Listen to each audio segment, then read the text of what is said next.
So after decades of working in the field of trauma, what do you believe is the what's most misunderstood about trauma, even in our understanding today?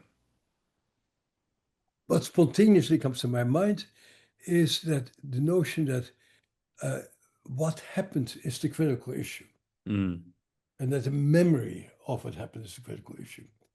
And that's not really the issue because that event is over. yeah, You survived it, you're here, and unpleasant stuff happens to people all the time. yeah, Every one of us, I imagine, sooner or later gets our hearts broken, and people who we loved die, and life is rough. But we also gear towards recovery. And so, uh, even if your heart is broken, almost all of us survive and open up our hearts for new experiences. What's yeah, unique about trauma is it keeps you stuck there. And so it's not the event that happens, but the fact that you cannot let go of it and you stay preoccupied with it and it stays central in your life. And so mm, the notion is that, oh, if you can just talk about what happened to you, uh, you'll get better. That's actually Freud was the first person who said that. And a lot of contemporary psychologists who don't like Freud at all say this thing. uh, but the notion is if you can talk about it, it will go away. And that's not true. I think being able to talk about it is very useful and important. mm, Is it absolutely necessary?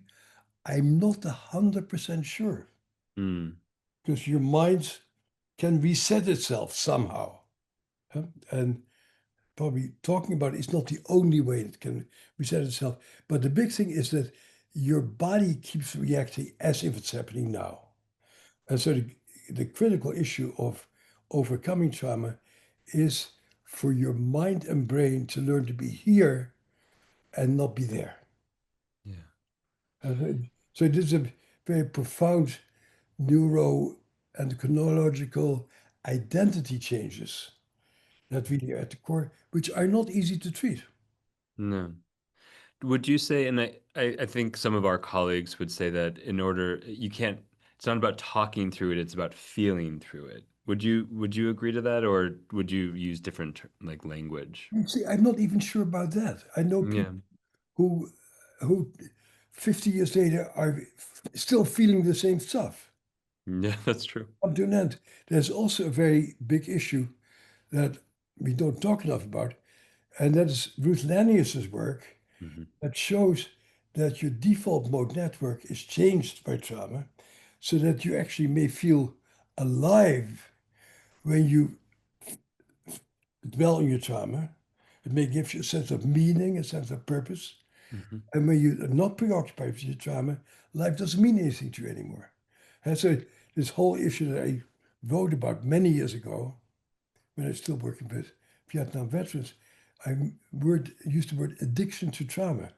Hmm. Little did we know how that would develop later on, but and today we know that sometimes people feel alive, they're Hmm. preoccupied with their trauma, and they feel dead when they're not in their trauma. Hmm. Uh, I don't know if we ever talked about it. You know, that article was the impetus. I read it maybe 15 years ago, 20 years ago, was the impetus for my book. yeah. Yeah. So I wrote an article many years ago, but Yeah, you did. the Yeah. underlying neurobiology has since then Yeah. been elucidated by other people. Yeah. Yeah. Yeah. Do you still, what would you update about that article about the addiction to trauma? Um, I would say that today, I mean, that article was written like a long time ago, Yeah, like over 20 years ago. well over. Yeah, Well, it was in the 90s or late uh, 80s. but I would say, but today we know more about how we can help people get unstuck Yeah. with things like neurofeedback, theater, psychedelics, particularly also. Hmm. So we are much more aware of the need to reorganize people's attentional system so they can be more fully alive right now. Mm. And when you say stuck, could we kind of unpack? I mean, I know you have, but if we can unpack stuck a little bit more, like when you're talking about the default network, are they stuck in the viewing of the present as though it was the past, or stuck in the, how would you describe Well, stuck? viewing, it's not a cognitive process. Yeah. It's a somatic and experiential process that Mhm. you automatically react to things as if you're getting molested again. Huh? So Yeah. I like one story I use this. Uh, Somebody is in a theater group and she says, they said, oh, you play Ophelia. And the director says to her, now Hamlet is going to carry you off stage. And the woman says, like hell, I'm an incest survivor and no man is going to touch me. Mm. And then the director says to her, actually, in this case, you are playing the role of Ophelia and you're dead. And she said, okay, if I'm dead, it's okay for him to carry me up. That's sort of a funny little thing. Interesting. Uh, Basically, you keep reacting to stuff as if that old thing is happening again. And other people may say, no, it isn't so bad. It's a little bit difficult or unpleasant, but I get bent out of shape. No, you get bent out of shape because you keep reacting. Mm. So thinking is reacting Hmm. as if still getting molested. Yeah. So the sensory information comes in from an experience, and the interpretation of it continues to Yeah. impose upon that sensory information. For me, even the word interpretation is too cognitive. Okay. It's too willful. Mm. The first book written about trauma is Pierre Genet's book, L'automatisme psychologique, Psychological Automatisms. Yeah. That guy was brilliant. Huh? Mm. He said, you automatically go into these reactions. It's not Mm. because you think something or it just suddenly you behave as if it's happening. It comes from Yeah. a deep part of your brain. I like to talk about it's our dog part of our brain. When there's a thunderstorm, your dog flies underneath the bed, and you can say Yeah. to your dog, "Hey, don't be silly, we're safe in this house." But that part of your brain goes, "No, I'm going to die." Yeah, yeah, yeah. Yeah. Yeah. Yeah. And when you talk about things like theater and neurofeedback, I think it's been, certainly because of your book, it's been more accepted. But I imagine still for a lot of people, there's a gap in understanding about how could, let's take theater to begin with, and then we'll address neurofeedback. But how could something like theater shift a deep stuckness around a reactivity? So, what I love about theater is that it's basically a beautiful somatic approach. Huh? Um, you are your ordinary, shy, frozen, secretly angry, uptight person, and now need to play the role of Lady Macbeth. And standing like this doesn't work. But if you say, stand up and say, if he had also resembled my father, I would have done the deed myself. You're like, wow, that's what Mm, it feels like to be a powerful person. And mm, so theater can actually, in a sneaky way, help people to have a deep somatosensory experience of uh, being different from how they ordinarily are. Huh? And so mm, that's not different from my going to medical school. Huh? I'm a little student. I don't know anything. You put on a white coat, put a stethoscope around your neck, and somebody starts calling you doctor. And you go, where's the doctor? Me. Huh? And then slowly you learn to talk like a doctor. Uh, uh-huh. and you play that role, and it becomes your identity at some point. But it's Yeah. still of just playing a role of let's behave as if I were a doctor. Yeah. Mm. So, I mean, hearing that, would you, if you were working as as a drama therapist, I would say, or even in your own work, is there, like, when you see particular patterns, like shutdown or freeze or a lot of excitation or hypervigilance, are there certain characters you have people try on? Is it always the opposite? No, no, no. Actually, in my own psychodrama work, Yeah, uh, we play the role of somebody's father or mother, and you yeah, play that role yeah. on the protagonist, or you play.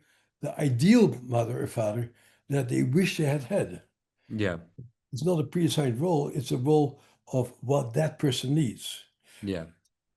I'm glad you bring this up because Tina Packer and some other people, and Tina Packer, is the Judi Dench of American Shakespeare actresses, we're actually planning to start a course probably in April Hmm. on theater for therapists. That's great. And to really show to therapists how playing roles in Shakespeare, particularly, can really help you to experience yourself differently. Mm. And so, do we take particular roles? No, you just play a role of you play Lady Percy, who says to her husband, "Why do you always think about the war? Why don't you feel me anymore? You're not here anymore." And Mm. she talks about him pleading to leave his trauma behind, or you can play somebody else, and you just play a different role. But I wouldn't specify a specific role for a specific person. Yeah. Hmm. Hmm. Interesting.